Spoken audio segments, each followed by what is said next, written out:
Okay. You didn't record that figure skating is not a sport, didn't you? Is that on? Was that recorded? It is now. I didn't say that. This is not the professor of this class. Yeah, off the record. We need to have you have a button. You can click that when I'm saying crazy stuff. So that we don't do that. You guys won't remember when I say it. So how'd the VO2 lab go? Anybody an elite cross-country skier throw 90s down on a metabolic car? 61? What? What do you get? 61, that's pretty good. So, 40 something, not bad at all. So you guys, we've talked about this. You can express it two ways, liters per minute. If you express it in liters per minute, obviously you're going to have, males are going to have a higher value based upon their body weight, fat-free mass. Okay? VO2 normalized for body weight expressed as mLs O2 per kg per minute. Okay, so what we were just talking about, Austin's was 61, and that is expressed as relative to his kilograms of body weight. Okay, allows us to compare between individuals, specifically, let's say, trained, untrained, or across genders as well. Okay, and again, women, a lot of it is related to their fat-free mass. Also due to the fact that they have less hemoglobin. So why would that factor in? Hemoglobin is what carries oxygen, right? So if you have less oxygen, you're probably going to have a less capacity to use oxygen. Okay? Does that mean they are less fit? No, it just means that they have different parameters that are affecting their VO2. Okay, we've talked about this before, but there's no activity that is 100%. Rarely do you ever have anything in physiology that is black and white. It's 100% or zero. Now I showed a slide that says certain aspects of, there was two activities that was talking about the time, and then I think it was different activities, and it was going from 0 to 100% aerobic activity. So a little misleading in that, but they're never going to be solely 100% aerobic or 100% anaerobic. There's going to be aspects of aerobic metabolism that will be running in the background where anaerobic metabolism will be predominant, and if you switch that around, vice versa, is if you're doing an aerobic activity, there's still some anaerobic things that are happening. It's just not predominant, okay? And so the things that we're going to talk about today is some of the things that you'll be doing in laboratory. Specifically, you're going to be doing lactate threshold. So we'll talk about lactate finally in relationship to what's going on in exercise metabolism. But the first thing we're going to talk about is excess post-exercise oxygen consumption, or EPOC, to abbreviate and shorten that up, okay? So let's talk about this. So at rest right now, you guys are using ATP. You're doing things that require energy. Is that correct? Yes. Postural muscles are keeping you upright. You're writing with your pens. Okay. Are you breathing? Are you blinking? Okay. Is your heart beating? So there's obviously processes that are running that we need energy that are required of that. So you're going to have a baseline level of O2 consumption at rest. Okay. So if we were to look at lactate, lactate is going to be relatively low because most of what happens at rest is through aerobic metabolism. Okay, we don't have a high demand, so we're able to meet the demands of that ATP requirement at rest through aerobic metabolism. So naturally, lactate levels will be low because lactate is usually produced during predominantly anaerobic metabolism. So resting O2 consumption on average, for most people, it's about 0.25 liters per minute. That's the amount of oxygen that's going to be required to keep all of those resting physiological processes running.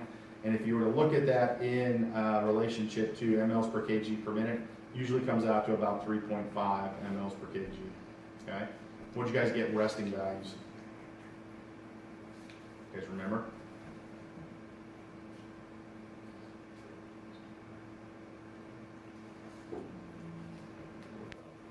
You don't have to. It was probably a little higher because you guys weren't laying down supine for a long period of time. And when you took your resting measurements, what were you doing? Standing, either that or seated on the bicycle. So you're probably a little bit higher than that because true rest is when you're doing it in supine first thing in the morning. And we have a special hood that we put over you as opposed to standing there with the mouthpiece. So my guess is that your values were a little higher than that based upon the fact that you weren't in true supine rest. Okay? Does it be fasting for those all?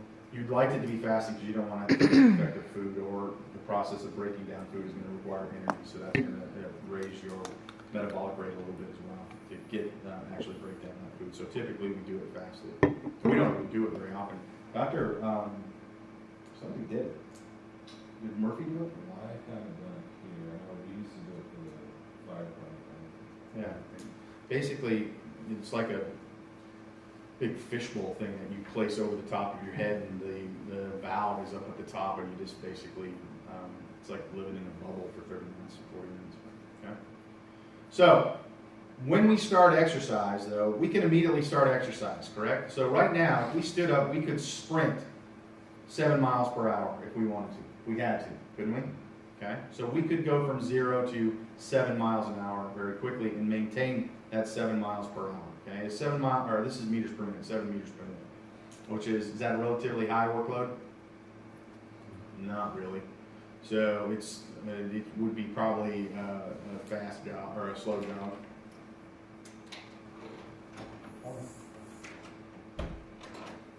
Before you sit down, I'm going to ask you 2 questions. Okay. Number 1, what time does this class start? 10 o'clock. So what time is it now? 10:10. So, and then the second one is, did you watch the mixed relay biathlon last night? I dreamt about it. Huh? I dreamt about it. Who won? America. No. Let's try. That's not going to do that. So now you're going to have to go, because you are 10 minutes late and you didn't answer that question, go do a penalty lap of 150 meters around the fountain and then come back. That's to shoot any targets. We 22. haven't decided yet. When you're doing your penalty lap, we'll decide what you have to do. Okay? So, we can go from 0 to 7 meters per minute. We can maintain that for a period of time. Okay? In order to do that, we have to supply ATP. Okay?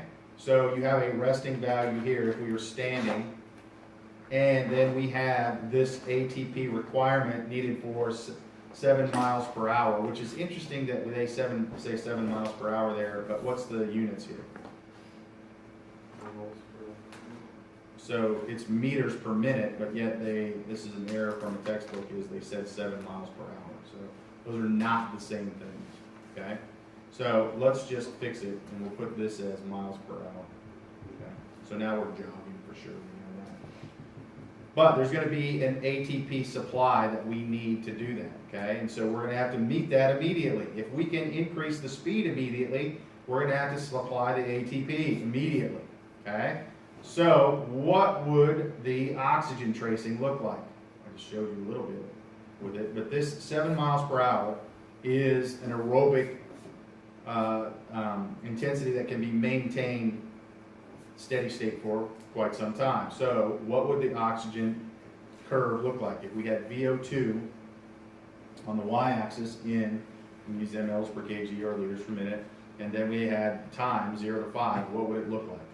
Would it match this curve right here? Like that? Start low and gradually prevent Okay. So Austin says it's going to look like this. Okay, let's see what it looks like. Erase this. See if Austin's right. If he's not right, we'll make fun of him. If he is right, we'll salute him. And I don't know why I just wrote on there. With my finger. For clarification, 7 meters per minute equates to 0.26 miles per hour. Yeah. So it's not very fast. That would be not very fast at all. So let's definitely make this miles per hour. Chances are. But even textbooks get it wrong. Okay? And we're going to have a prime example of that in a minute. Okay? Let me see if we can get this up here. Stay up there. So now we look at this, the oxygen consumption. So VO2 in liters per minute. Lo and behold, Austin was right. Kudos to you, sir.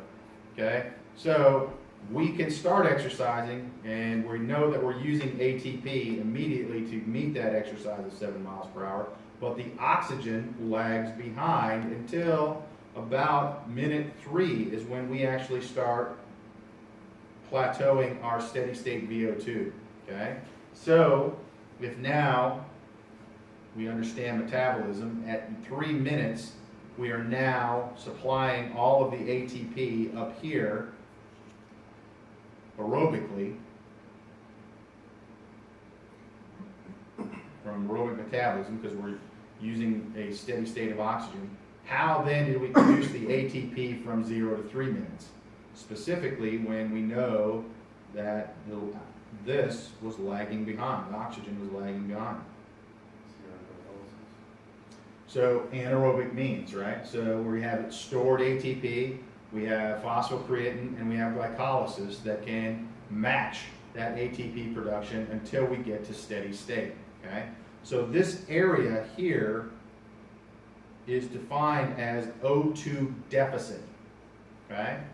That is the amount of oxygen that would be required to meet the demand of 7 miles per hour, but we're not delivering it, so there's a deficit there. And that was coined by, if it shrunk down here. So all of these things are what we just talked about, okay? Increases immediately.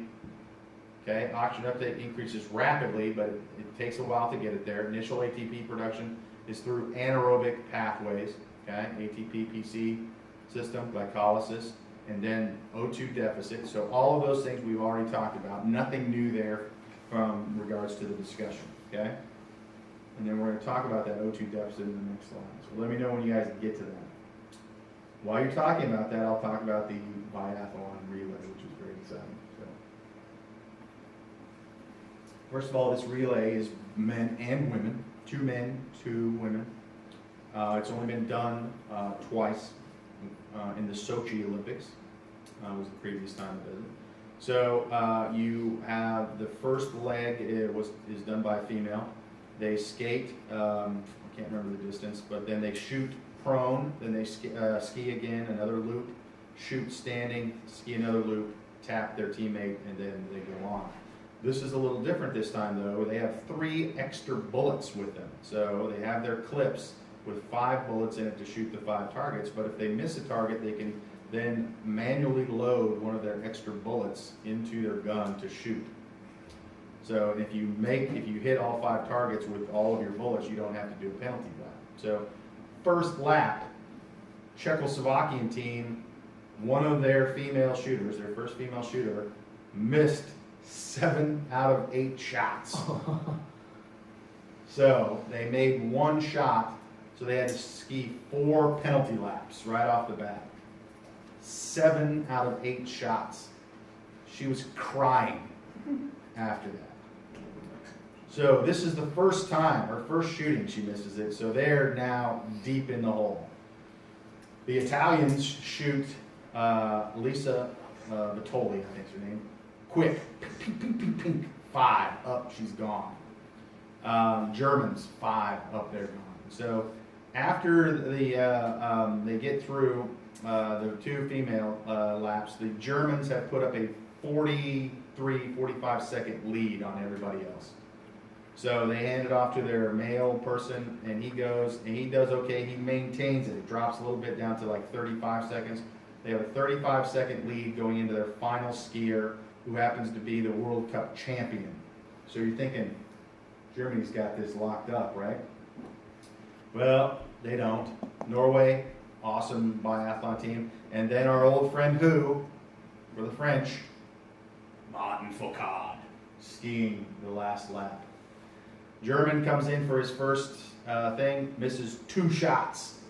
So he has to put 2 manual bullets in, he hits it. But in that time, the Norway and Fourcade shot clean. So they gain a little ground on him. They're 20 seconds now, 20 seconds in it. Skate the next loop. Fourcade's a better skier. He closes the gap right even with him at the second shoot, gets in.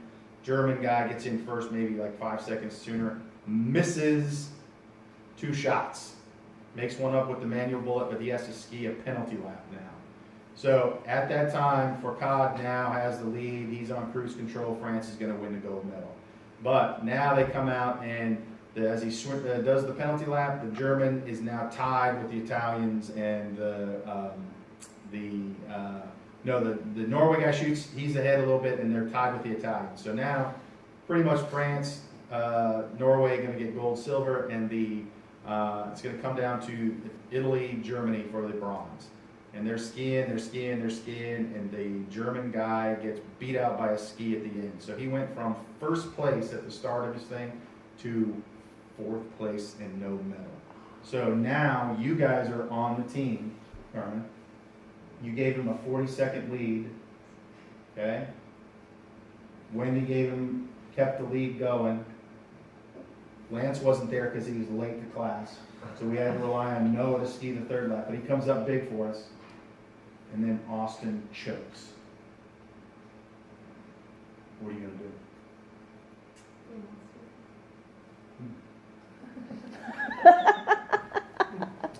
Wendy, what are you gonna do? I don't know. Figure something out. Probably something should have been at practice, Yeah, that's a rough go, isn't it? You are gonna win a gold medal and then you lose it for us, Austin. And then you wanna put in a complaint about it. That's crap. Okay? So that is biathlon. How could you guys not love that sport? Specifically looking at you, Carmen. You guys are in Texas, and I will tell you why you don't. Wendy goes, "Oh my God, it is so cold out here today. There's no snow out here. How are you going to do biathlon if you don't like snow?" That's not even good. Okay, let's get back to this. So the other thing that we're going to be talking about is this excess post-exercise O2 consumption. So what happens is we're going to have this O2 deficit, okay? But what happens when we have exercise and we stop exercise, okay? So with this, you can see we have the same curve that we had before. We have VO2 on the y-axis, and we're doing a exercise. In this case, we don't know what it is, but we know it's moderate exercise, so that we're going to be able to get to a steady state VO2, okay? When we get to that steady state VO2, we can maintain that for a long period of time. But the curve looks exactly like what Austin just described. We now still have this O2 deficit here, indicating that we were doing exercise despite the fact that we couldn't meet the aerobic demands for that. And then what happens when you stop exercising? Okay? Does your VO2 immediately just drop back to zero? No, it stays elevated, okay? It'll stay elevated for moderate exercise. It may stay elevated out to 12 minutes. It's going to depend on the intensity of the exercise, how long it stays elevated, okay? But within that, this is this excess post-exercise oxygen consumption, okay? And we'll talk about this, but there's a steep portion of the curve called the rapid component, and then a less steep portion of the curve called the slow component. And each one of those is going to have a physiological relevance with that, okay? So, again, this is epoch is the area under the curve. And so you guys should have seen some of that with regards to your VO2 tests that you did, okay? And you did maximal tests, so your epoch probably would have been higher based upon the intensity of that exercise. So what's going on there, okay? So the oxygen debt term is something that individuals used to call epoch, O2 debt. And it was termed by our friend A.V. Hill. Remember A.V. Hill? He's the one that did the frog muscle heat production, cited himself in the previous pages of the journal. I did this recently, 3 pages before, so which is awesome. And he defined this as O2 debt because his hypothesis is this entire epoch elevated oxygen consumption following exercise was to repay this O2 deficit, okay? So we owed this deficit, so it's like we borrowed it, now we have to repay it back. But you can see, does that hypothesis hold true? It looks like if you were to look at this figure, that the area under the curve for epoch is larger than the O2 deficit. So, is that then the correct term to use is oxygen debt to repay that O2 deficit?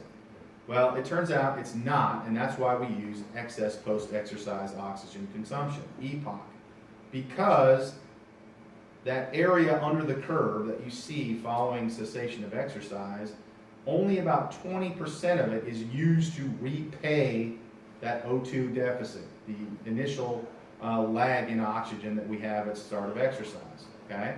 But if you have old school people, some of them may call it O2 debt, and some of them call it EPOC. I call it EPOC, that's the term I've been taught and used, so I will always use EPOC. But somebody may say it maybe you're at a conference or a presentation and someone may say O2 debt. So they're interchangeable, and they're still talking about this elevated oxygen after the end of exercise, okay? But again, only 20% of it is used to repay the O2 deficit. So then, what is the rest of it doing? Okay? Let me know when you guys have that.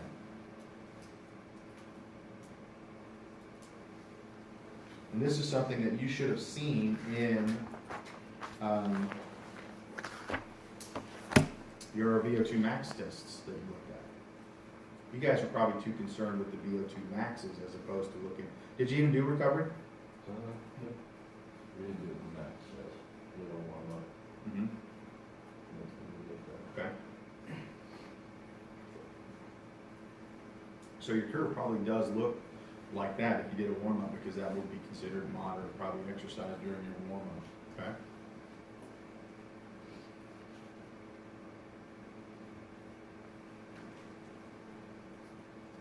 Seven out of 8 shots. No, like that. Yeah, so let's ask that. So Anna, you are the girl, our lead female athlete, and you just missed 7 out of 8 shots. And I'm standing on the sideline going, no, what are you going to say to her? Oh, yeah. I scream out, are you kidding me? I then take my biathlon and I start shooting at her. That's probably inappropriate. Or here you just realize that you're going, dude, 4 penalty laps. Do you know how crappy we're going to look when we're the 20th team crossing out of 20 crossing it? You let your team down, man. 7. Go out there and throw the gun at it if you have to. God sakes. She missed 7 out of 8, loved the 3, and then missed those 3. Yeah, she did. That's exactly right. So, and she was just despondent at that point. She still has to go ski the penalty laps, the lap, come back and shoot again, knowing well that if she misses anything in the second shooting, she's doing penalty laps because she doesn't have her 3 bullets anymore. It's a bad feeling. And then the whole team, the other team has to now ski after it. So now Carmen, who isn't very forgiving, Hannah, we've already seen that. Her compassion is she already wants to beat Austin for losing. Imagine what she would do to you if you missed 7 out of 8 shots. You see who your teammates are very quickly. They turn on you. I'm sure that's probably how it works in EXPHYSIOLOGY too downstairs. Dusty has built that culture. Win at all costs if it means destroying members of your pod. Is that how it works? Winnie, back that up at the race center. Okay, we good? All right, let's find out what's going on during this rapid and slow portion, okay? So during the rapid portion of the O2 debt, the first thing we are going to do is we're going to replenish blood and muscle O2 stores. So we are paying back that O2 deficit. So the other thing that we're going to do is we're going to resynthesize our phosphocreatine stores in case that we need them again, or if we need to have a large burst of energy that could not be met by aerobic demands, we're going to have to restore that. So that rapid proportion of keeping the oxygen elevated allows us to repay the O2 deficit and resynthesize our PC stores, okay? And now in the slow portion of it, we're going to have some other things going on with relationship to recovery of exercise, and it's going to require energy and hence a higher O2 demand. The first one is elevated heart rate and breathing. When you stop exercising, does your heart rate immediately come back down to baseline levels? No, stays elevated. Respiration stays elevated for some time, okay? That is a process that's going to require energy, so you're going to have to meet that through the aerobic demands of metabolism, and so you're going to need oxygen to do that, okay? Elevated body temperature, okay? We have an increased metabolic rate. Going to increase body temperature. If that is high enough that we need to initiate our heat dissipation mechanisms, that may require energy, okay? So we also have elevated catecholamines, epinephrine and norepinephrine, which are going to keep heart rate high, okay? But it's going to have an increased metabolic rate for those as well. And then finally, if we had a workload where we had enough anaerobic metabolism that we produced enough lactate, we want to convert that lactate back to glucose, and we're going to talk about that later, so that we can use it as an energy source. So that's the nice thing about lactate is lactate gets a bum rap because people associate it with fatigue and pain, but it's also a way for us to recycle a end product of metabolism back to glucose so that we can use it as an energy source. Process is called gluconeogenesis. Gluconeogenesis, okay? So new glucose production. If you're looking at, I think that's the Latin, gluconeogenesis, okay? So a lot of things going on then just above what A.V. Hill thought was O2 depth. We do have a component of that, but that's why if you looked at the areas of those curves, or the area under the curves, that it was larger post-exercise than it was pre-exercise because we're not just retaining the O2 depth, okay? So let's take a look at heavy exhaustive exercise, okay? So panel A is the same figure that we saw before. Panel B is now a little different. So let's take a look at what happens here. So first of all, we can get it centered with the jib without falling down, which we usually do.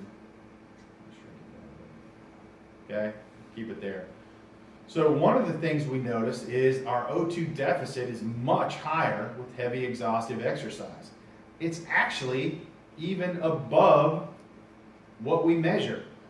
So the blue line with the dots is what we measured, and it's 3.5 liters per minute. But the O2 requirement is 4.5. What does that mean?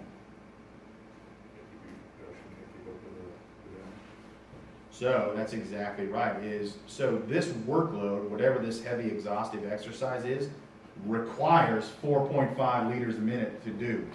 It needs that much energy to do that. We're unable to meet that energy demand through our aerobic metabolism. So we can never get that.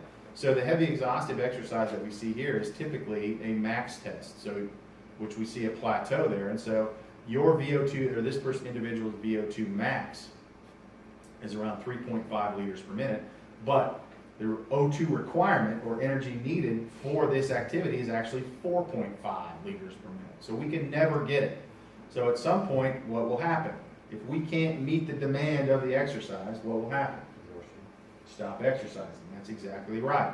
And then if we look at the rapid component, now the rapid component looks like it's a little bigger than the moderate exercise, but really not substantially bigger, okay? So, and the same components, rapid component, slow component, so the same things that are happening in the rapid component, restoring PC, restoring O2 stores, okay? We may have to do a little more of that because our O2 deficit looks like it was a lot higher. And then we also have elevated temperature, elevated heart rate breathing, increased catecholamines, and the conversion of lactate to glucose. But not a lot of difference between moderate exercise and heavy exercise, right? Those blue curves, really not that different. I need to know what the O2 requirement would be, because he's not using that much oxygen, right? Yeah, so you could probably calculate that based upon metabolic demand with it, if you could extrapolate it. So if you knew the curve for, let's say you had workloads, and if you did something like this, where you could go like this, and then you could extrapolate it based upon data that you collected to say that. Does that make sense? Yeah. So that's probably how they did that requirement. So am I correct in this assumption? What have I taught you guys to do when you are looking at graphs? Can you even compare these two graphs? And specifically the area under the curves.